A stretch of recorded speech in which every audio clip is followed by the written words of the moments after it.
Bismillahirrahmanirrahim. Mirë se vini në serin ton mbi 40 hadithet e Imam Nawawiut, Allahu e mëshiroft, ku çdo javë analizojmë nga një hadith të pejgamberit ton Muhammed sallallahu alaihi wasallam, hadith që shpresojmë të ketë ndikim pozitiv në jetën tonë.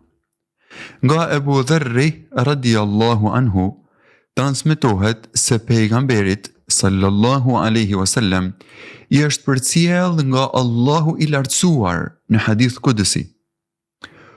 O robrit e mi, unë ja kam ndaluar pa drejtsin vetes dhe e kam ndaluar atë ndërmjet jush, prandaj mos i bëni zullum njëri tjetrit. O robrit e mi, të gjithë ju jeni të humbur përveç atij që e përudh unë, prandaj kërkoni udhëzim nga unë, do t'ju udhëzoj. O robrit e mi, të gjithë ju jeni të uritur, përveç atij që e ushqej unë, prandaj kërkoni t'ju ushqej, do t'ju ushqej. O robrit e mi, të gjithë ju jeni të zhveshur, përveç atij që e vesh unë, prandaj kërkoni veshje nga unë, do t'ju vesh. O robrit e mi, vërtet ju gaboni natën dhe ditën, kurse unë i fal të gjitha gjunahet, prandaj kërkoni falje nga unë, do t'ju fal. O robrit e mi, ju kur nuk mund të arrini që të më shkaktoni dëm, as që të më sillni dobi. O robrit e mi, sikur i pari dhe i fundit nga ju, nga njerëzit dhe gjinët, të ishit të devotshëm sikur zemra më e devotshme e ndonjërit, kjo nuk do ta shtonte sondimin tim në asgjë. O robrit e mi, sikur i pari dhe i fundit nga ju, nga njerëzit dhe gjinët, të ishin të prishur, të shthurur sikur zemra më e prishur e ndonjërit, kjo nuk do ta paksonte sondimin tim në asgjë. O robrit e mi, sikur i pari dhe i fundit nga ju, nga njerëzit dhe gjinët, të ngriheshit në një vend dhe të mi drejtonit lutjet mua dhe unë t'i përgjigjesha lutje se çdo njerit, kjo nuk do ta paksonte atë që kam unë, as aq sa pakson gjilpëra kur futet dhe nxirret nga deti. O robrit e mi, çdo gjë varet nga veprat tuaja, të cilat tek unë janë të ruajtura, të llogaritura dhe për të cilat unë do t'ju shpërblej. Kush gjen mirë, le ta falenderoj Allahun, ndërsa kush gjen të kundërten, mos të fajsoj askënd përveç vetes. Me të drejtë mund të pyesim se cilat janë dobit, mesimet dhe mesazhet e përcjellura nga ky hadith i pejgamberit ton Muhammed sallallahu alaihi wasallam në këtë hadith kudësi, ku përcjellet fjala e Allahut azza wa jall. Në radhë parë është e rëndësishme të kuptojmë domethënien e hadithit kudësi. Ku dallon hadithi kudësi nga një hadith profetik dhe ku dallon hadithi kudësi nga fjala kuranore, nga Kurani famlart. Hadithi kudësi quhet ajo thënie hyjnore të cilën pejgamberi Muhammed sallallahu alaihi wasallam e transmeton nga Allahu i lartësuar duke i atribuar atij atë fjalë. Kjo thënie nuk është e klasifikuar si shpadhje kuranore, por si hadith. Nëse në një hadith profetik thuhet ka thënë pejgamberi ose ka vepruar pejgamberi Muhammed sallallahu alaihi wasallam, në një hadith kudësi thuhet transmetohet nga pejgamberi se Allahu azza wa jall ka thënë ose ka shpallur. Ndërsa nëse i referohemi Kur'anit, themi ka thënë Allahu në këtë sure, ka thënë Allahu në këtë ajet. Hadithi profetik përfshin fjalët, veprimet dhe miratimet e pejgamberit ton Muhammed sallallahu alaihi wasallam. Përrjelloj është shumë më i gjerë për nga tematikat që trajton se sa hadithi kudësi. Tek hadithet profetike gjejmë parimet të besimit norma morale, vendime juridike, urdhëresa dhe ndalesa, sqarime me shprehje dhe veprime të teksteve kuranore, si dhe gjejmë tregime nga popujt dhe pejgamberët e kaluar. Ndërsa boshti i tematikave të hadithit të kudësi është edukimi, këshillimi dhe motivimi për vepra të mira dhe parandalimi nga veset e liga. Tek hadithi kudësi nuk gjejmë norma juridike.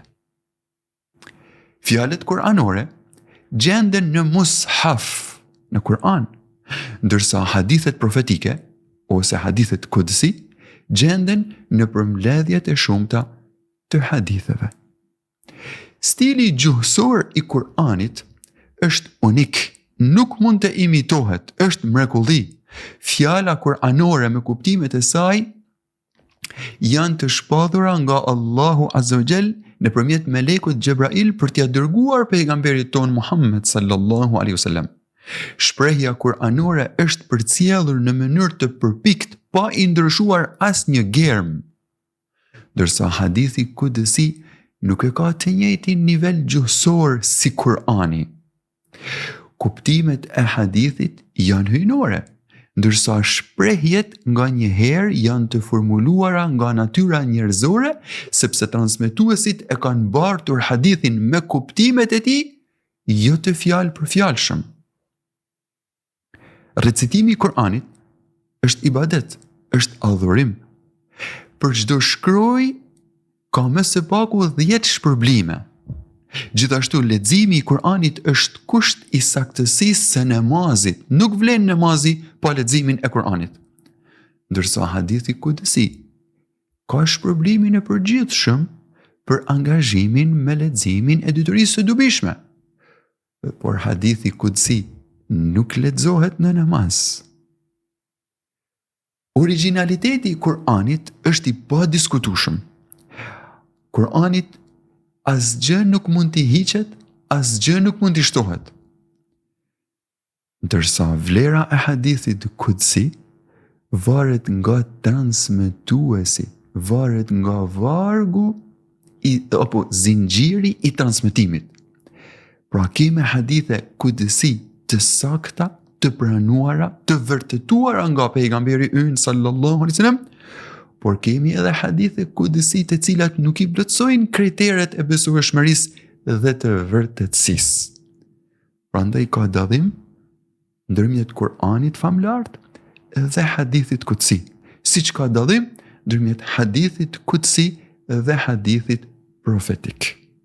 Hadithi kudësi quhet ndryshe edhe hadith ilahi ose hadith rabbani, që do thot hadithe hyjnore. Pasi që e sqaruam dallimin ndërmjet hadithit kudësi dhe haditheve profetike ose Kur'anit famlart, tani le të ndalemi tek mesazhet që përcjell hadithi ynë. Së pari themi se Allahu Azza wa Jall është i përsosur, i pastër nga çdo emet dhe mangësi. Allahu nuk ka nevojë për askënd, është i vetëmjaftueshëm. Ne jemi nevojtar për të. Ne jemi të varur nga mirësia e Allahut Azza wa Jall. Njeriu duhet t'i drejtohet Allahut për çdo nevojë, sepse nuk mund të arrijë gjë nëse nuk ja lehtëson Allahu Azza wa Jall. Ne si njerëz, ne si krijesa, me bereqetin e Allahut ushqehemi, veshmbathemi dhe me lejen e tij punojmë, fitojmë dhe jetojmë. Ai na i ka ndriçuar zemrat dhe mendjet me iman. Falenderoni Allahun Azza wa Jall për mbështetjen që ju ka dhënë për të bërë mirë. Në Kur'anin famlart, në surën Hud, ajeti 6, Allahu Azza wa Jall urdhëron dhe thot: s'ka asnjë gjallës në tokë që të mos i ketë mjetet e jetesës, mjetet e furnizimit prej tij, prej Allahut subhanahu wa taala. Allahu është i drejtë dhe i do të drejtët. Njeriu trajtohet me drejtësinë e Allahut subhanahu wa taala, me bujarinë dhe mirësinë e tij. Po drejtësia nga Allahu është e papërfytyrueshme, është e pamundur fetarisht, sepse Allahu ja ka mohuar vetvetes diçka të tillë. Mohimi i një vetie nënkupton pohimin e të kundërtës. Pra kur Allahut Azza wa Jall i është mohuar zullumi, pa drejtësia, është pohuar ose nënkuptohet se i është pohuar drejtësia. Në surën An-Nisa, ajeti 14, Allahu subhanahu wa ta'ala urdhron dhe thot: vërtet Allahu nuk i bën pa drejtësi askujt asnjë grimc.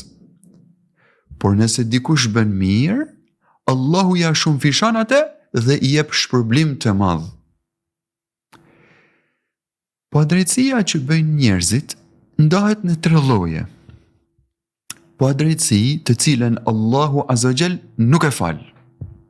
Kjo pa drejtësi është shirku ose idhujtaria. Kush vdes në gjendjen e shirkut, nuk i falet në ahiret. Muslimani duhet të qëndrojë sa më larg shfaqjeve të paganizmit.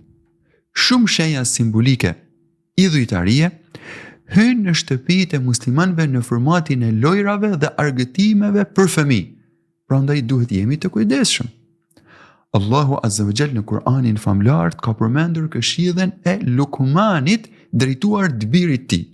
Në surën Lukman, ajeti 13, Allahu subhanahu wa ta'ala urdhron dhe thot: kujtoje kur Lukmani i tha të birit duke e këshilluar: o djali im, mos i shoqëro Allahut asgjë, mos i bëj idhujtari Allahut Azza wa Jall, mos i bëj shirk Allahut.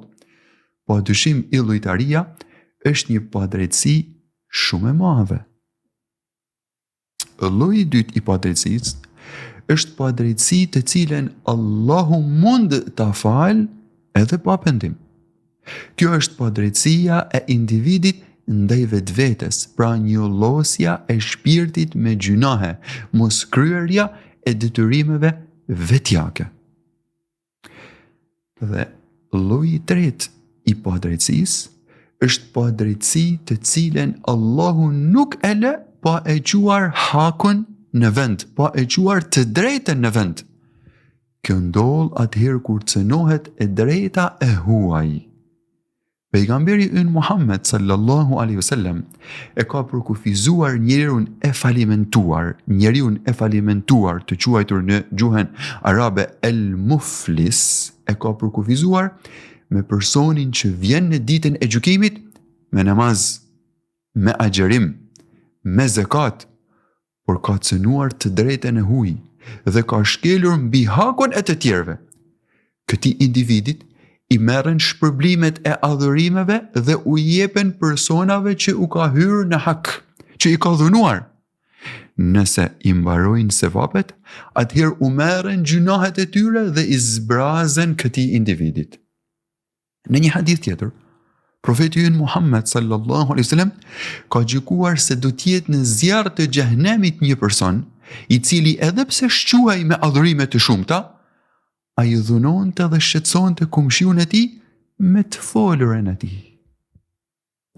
Prandaj besimtari musliman duhet të jetë i kujdesshëm në raport me padrejtësinë, në raport me zullumin.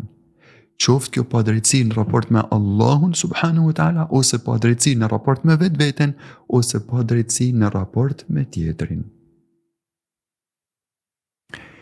Një mesazh tjetër i përfituar nga ky hadith është edhe çështja e lutjes, e duas. Lutja është qelsi i besimtarit për të hapur dyert e mirësive tek Allahu subhanahu wa ta'ala. Mos nguro të i drejtohesh Allahut me lutje, kërko sa më shumë prej tij, sepse depozitat e bereqetit hynor nuk shterojnë. Krahasimi i detit me përmasat e tij të mëdha, të cilin shikimi ynë nuk mund ta kaplojë, dhe gjilpërës me përmasat e vogla, është vetëm një shembull i perceptueshëm për aftësitë tona. Përndryshe, nuk ka të krahasuar me begatit e Allahut subhanahu wa ta'ala. Miliarda kërkesa, miliarda ankesa, miliarda krijesa që me standardin njerëzor është pa arritshme për t'ju përgjigjur. Por Allahu Akbar, Allah i përgjigjet çdo individit. Ebu Huraira radhiyallahu anhu tregon se pejgamberi jon Muhammed sallallahu alaihi wasallam ka thënë: "Dora e Allahut është përplot dhe ky bullëk nuk ndikohet as pak nga shpenzimi i vazhdueshëm natë e ditë." Normalisht që të pranohet duaja tek Allahu Azza wa Jall duhet të plotësojë disa kritere. Prej kushteve të duas është lidhja e mendjes dhe e zemrës me Allahun Azza wa Jall. Prej kushteve të duas është sinqeriteti, është ushqimi halal dhe këmbgulja në kërkimin nga Allahu subhanahu wa taala. Gjithashtu, një kohë e mirë për t'u drejtuar Allahut me dua është edhe sejdja. Në momentin kur jemi në sejdë, jemi më afër Allahut subhanahu wa taala dhe duaja është më meritore për t'u pranuar. Gjithashtu, në 1/3 e fundit të natës ose në ditën e xuma është një moment i volitshëm për t'u pranuar duaja jon. Gjithashtu themi se normë e duas është edhe falënderimi i Allahut Azza wa Jall dhe salavati mbi pejgamberin ton Muhammed sallallahu alaihi wasallam në fillimet e lutjeve tona. Njeriu është peng i veprave të veta. Çdo vepër që e bëjmë për shpirtin ton, në të mirë ose në dëm të tij. Dëmi i gjunaheve ose dobia e adhurimeve kthehet tek ne. Allahu është i vetë mjaftueshëm, s'ka nevojë për adhurimet tona.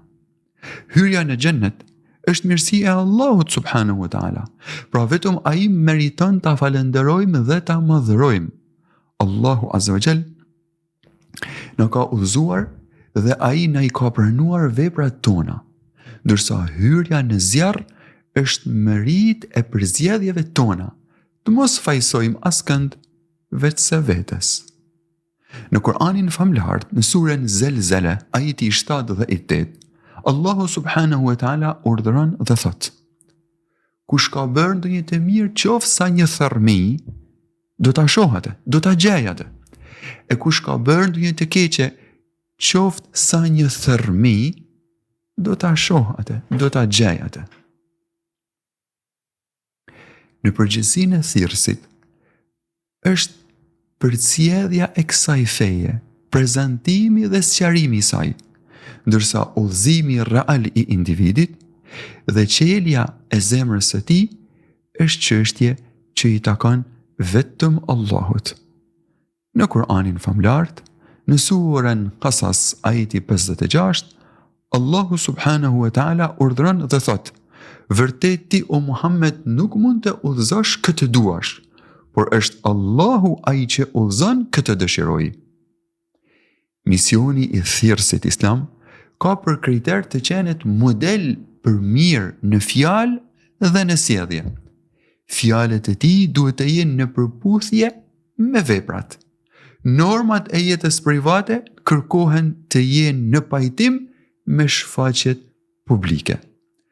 Allahu është i drejtë dhe e kërkon drejtësinë edhe nga krijesat përgjegjëse. Allahu ja ka ndaluar vetes zullumin dhe e ka ndaluar atë për njerëzit dhe gjinët. Pozitën e thirrjes nuk e trashëgon gojtari i shuar, por shembulli i mirë. Duke shpresuar të takohemi javën që vjen me hadithin vijues, po e lënë amanetin e Allahut subhanahu wa taala fen tuaj, shëndetin tuaj, sigurin tuaj dhe përfundimin e veprave tuaja. Ju përshëndes me përshëndetjen e banorëve të xhennetit. Assalamu alaikum wa rahmatullahi wa barakatuh.